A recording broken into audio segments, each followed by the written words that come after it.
I genuinely don't mean to alarm you, but some of the YouTube tips that I'm about to explain to you, not only do they no longer work, but they might actually be harming your channel. Let's dive into the tips that you should no longer be following for your YouTube channel, and I'm willing to bet some of them might just surprise you. This video is sponsored by Artlist, more on them later. Okay, I'm gonna kick off with a surprising one. Now, this tip is that you should be focusing solely on the watch time when it comes to your videos. So what I'm referring to here is when people tell you, in order for you to succeed on YouTube, you need to be making sure that people are watching as much of your video as possible. Now, there are multiple reasons why this tip is ever so slightly outdated. And the main reason is that it suggests that in order for your content to perform well, in order for YouTube to like your content, you simply need to focus on getting people to watch 80 to 100% of your video. Because spoiler alert, a lot of people don't even watch 50% of our videos. Now, the reason why people say that is because YouTube rewards creators who are able to keep people on their platform for as long as possible. So if you upload a 20-minute video and most people watch 18 minutes of it, that is going to do very well in the algorithm. Like, YouTube is going to love you for it. However, there are other ways for you to get people to stay on YouTube for longer. And there are other ways for you to increase your watch hours. And that is the part that we don't talk about enough. For example, if you are someone who is really trying to increase your watch hours on YouTube and you think, okay, I'm going to get someone to watch as much as my video as possible, but you're struggling to get people to do that, because you know what? Sometimes people just don't want to watch a whole video. Like, we can try all the hacks in the world, and sometimes people just don't want to watch the whole thing, and that's okay. There are other things that you could be doing. For example, in the early days of my channel, I created slightly longer videos than the videos that I create now. My videos used to average around 15 to 20 minutes. Nowadays, they average around 10 to 15 minutes. In the early days, this was a tactical decision because I was trying to earn an income from my YouTube channel, and in order for me to do that, I needed to rack up 4,000 watch hours over the span of 1 year. So that is one of the requirements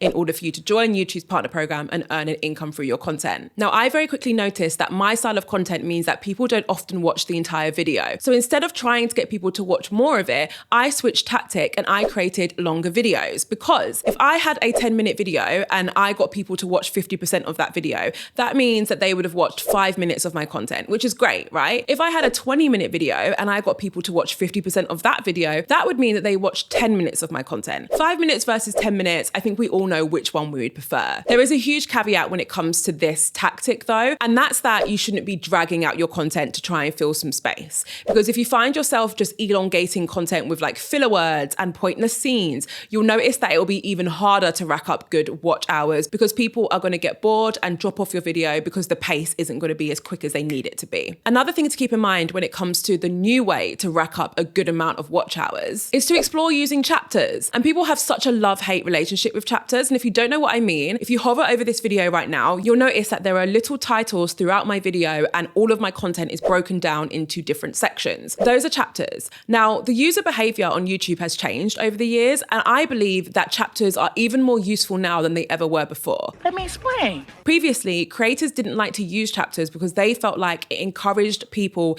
to skip through their video, right? So you would look at my chapters and be like, oh, I already know this tip, and then skip to another tip. And people previously saw that as a bad thing. However, as user behavior has changed, I think we're all starting to realize that if people are unable to navigate through your content freely and understand which sections are relevant to them, there's a big chance they won't watch your video at all. So what would I rather? Would I rather you skip through some sections of this video and watch some chapters and not others? Or would I rather you not watch my video at all because you can't see what the video actually contains? I'd rather you just skip through my video. Let's make it completely clear.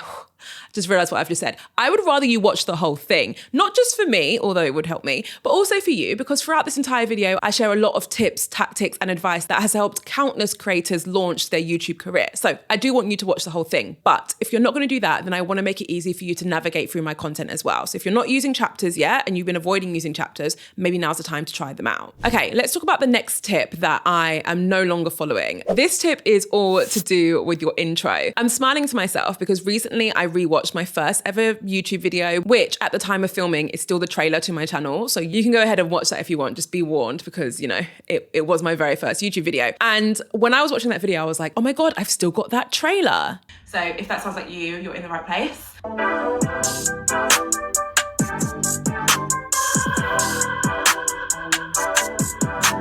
Can you believe I used to waste 10 seconds of your time with that trailer?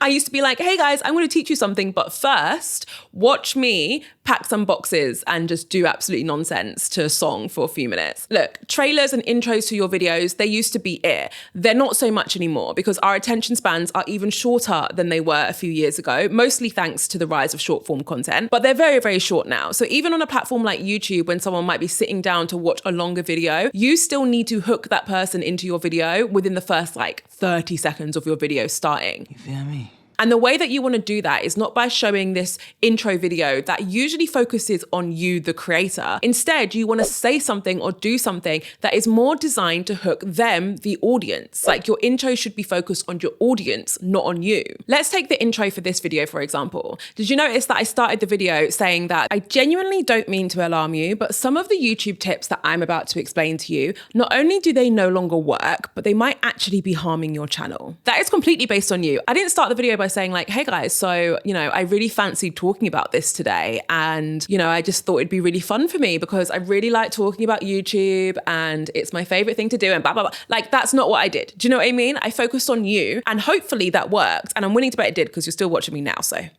Okay, so before we continue, I do want to tell you about a tool which will massively help you and your YouTube career. And the tool is called Artlist. So Artlist is a creative technology company which provides cutting-edge creative tools and unlimited digital assets that will massively inspire your content creation. It's basically an all-in-one platform for content creation. It provides so many different tools that are going to help you create the best videos possible, including music, SFX, footage, templates, plugins, and so much more. Now, if you're like me, then you might have the tendency to overcomplicate the filming, production, and editing process for your YouTube videos. There are a few tools that I want to show you right now that's going to ensure that you don't end up doing that. So for example, you have probably noticed that I will often break up my video footage with stock footage. So it's basically when I'm trying to describe something or explain something and I want to break up my video footage so you're not always looking at me and instead you're looking at someone else in a different environment. Just to make the video content a bit more diverse, you can actually use Artlist to find that footage. So let's say, for example, you're about to travel to LA, which I actually am, which is why it's on my mind right now. You're about to travel to LA and you want to vlog the whole thing. And in your mind, you're thinking, oh my God, how am I going to get all these cool shots to make up this video and make it really cinematic? All you have to do is sign up to Artlist, head to the footage button and type in a keyword like Los Angeles sunset. And Artlist is going to give you a bunch of footage that you can include in your video to help make it more dynamic. Like, how cool is that? I'm definitely going to explore using a lot of those videos in my LA vlog, so look out for that. Artlist also features an AI-powered search engine, which makes it super easy for you to find the footage that you need and quickly. They also use AI to find the perfect sound effects for your footage as well, just to make the whole process even more simple. Lastly, we all know how important it is to have the right music and the right soundtrack for our content, and you can also find this within Artlist as well. You can search by artist, by genre, by mood, or by style,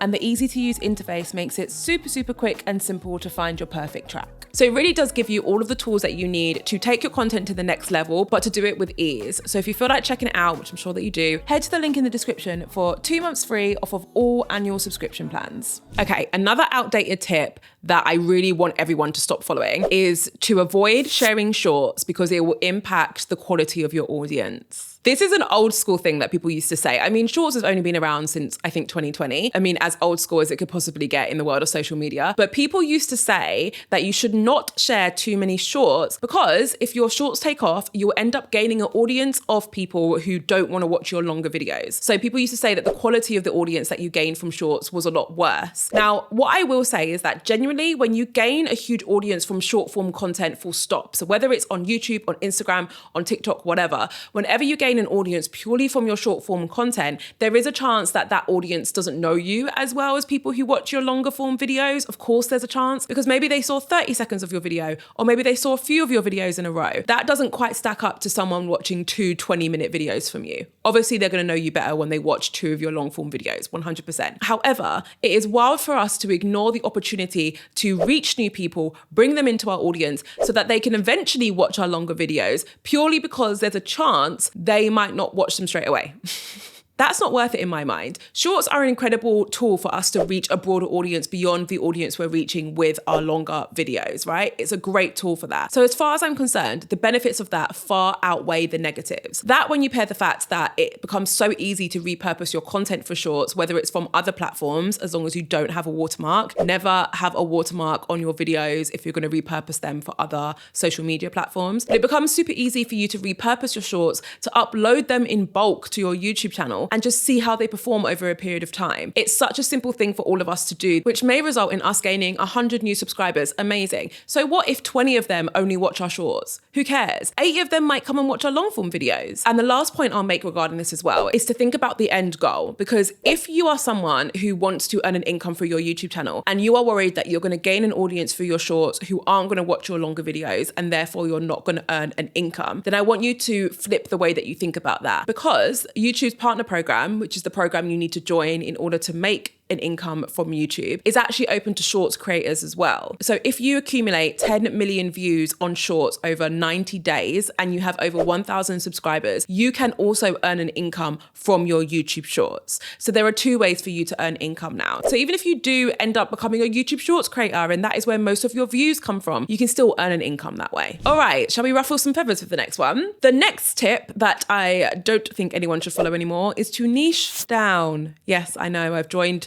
the group of people who are anti-niche. So funny how we just go through these phases, because when I joined YouTube, it was all about the niche. It was like, you got a niche. If you don't have a niche, then you're never gonna, I don't know, survive.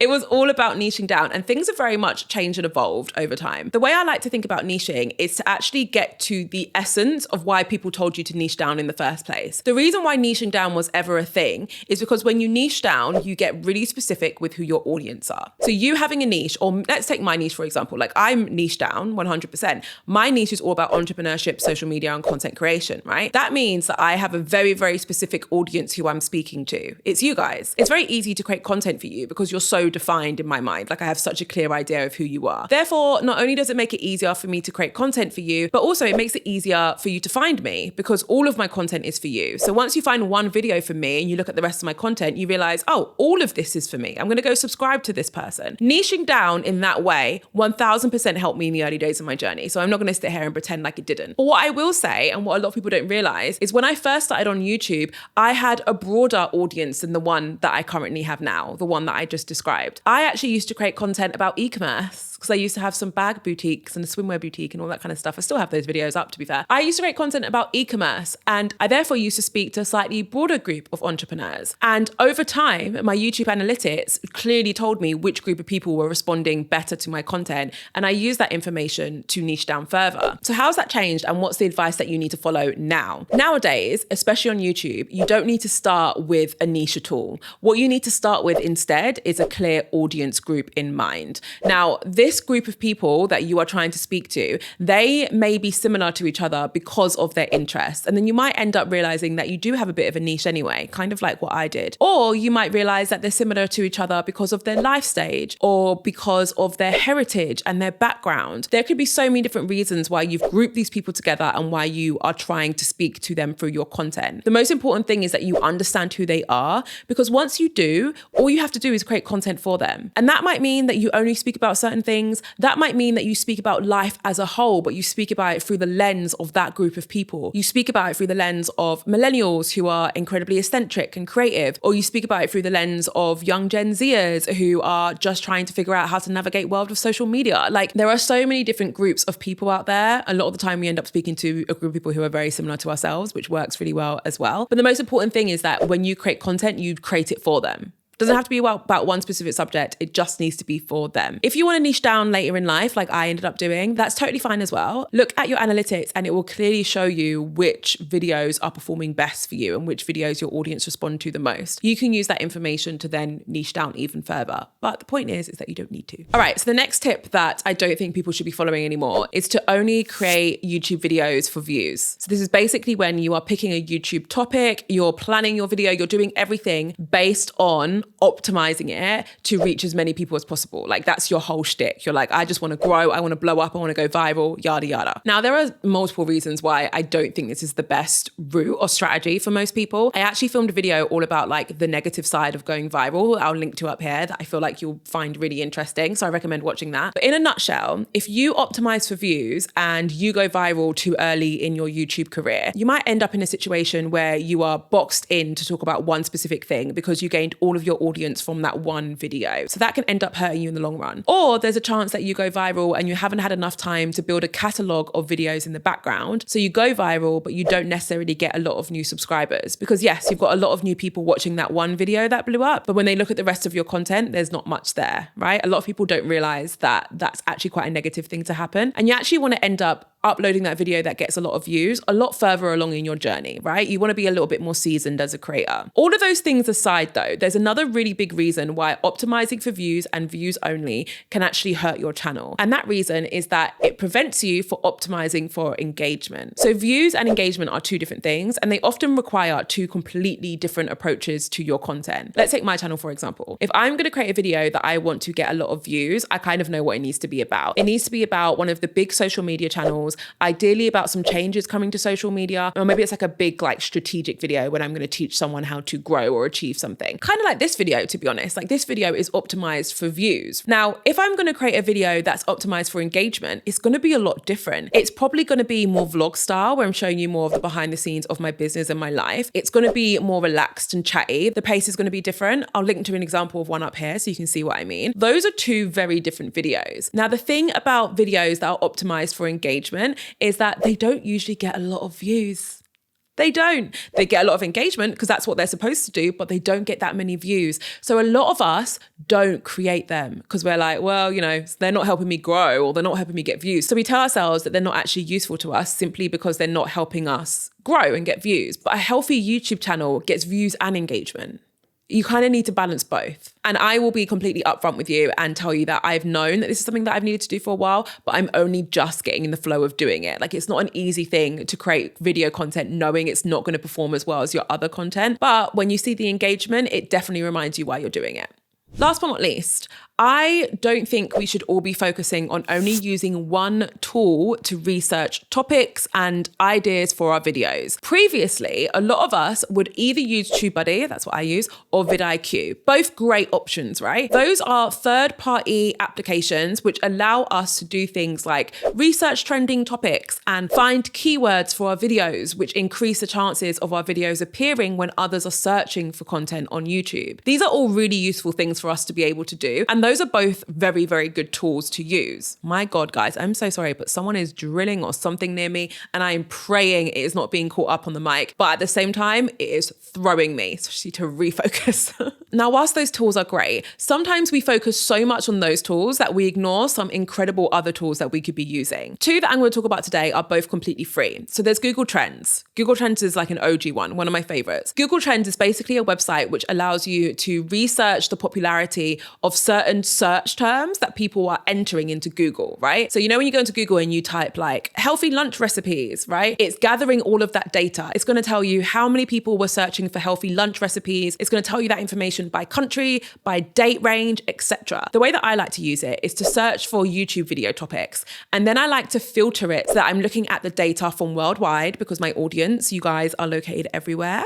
Love that about us. And then I also like to filter it based on YouTube. Then I can actually see how many people are searching for content creator tips throughout the year on YouTube across the entire world. Like what incredible data. It's especially useful if you're trying to figure out the seasonality of your YouTube video topics. So let's take the healthy lunch example. Can you see on the screen that there are clear peaks and also dips of where people are actually searching for healthy lunch recipes? If you get in the habit of researching popular topics that you often talk about, you can also get in the habit of making sure that you're talking about these topics at a time when they're super popular and at a time when people are searching for them. It's just going to help your content perform even better. Now, the other tool that I want to talk about that you've probably already seen is actually available in YouTube Studio. So if you go to analytics and then you click on the research tab, you'll see that YouTube has this explore topics feature and it's going to show you a bunch of different information. It's going to show you some of the videos that your audience are also watching, which some of them shouldn't really surprise you. Some of them sometimes do.